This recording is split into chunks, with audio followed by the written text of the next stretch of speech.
শরীয়তপুর অসহায় দুস্থদের মাঝে শীত কম্বল বিতরণ কার্যক্রম শুরু। জাভেদ শেখের পাঠানো প্রতিবেদন ও ভিডিও চিত্র নিয়ে বিস্তারিত।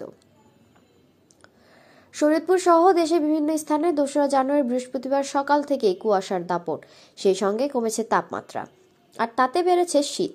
দিনে তাপমাত্রা কমে যাওয়ায় শীতের অনুভূতি তীব্র হচ্ছে বলে জানিয়েছে আবহাওয়া অফিস। এবারে শীতের মৌসুমে এতটা কুয়াশা ও শীত আগে দেখা যায়নি। এরই মধ্যে শরীয়তপুর পৌর প্রশাসক পিঙ্কি সাহা শহরের অসহায় দুস্থ মানুষের মাঝে শীত কম্বল বিতরণ কার্যক্রম শুরু করেছেন। খবর পেয়ে সকাল থেকে অনেক অসহায় মানুষকে পৌরসভার সামনে লাইন ধরে দাঁড়িয়ে থাকতে দেখা যায়।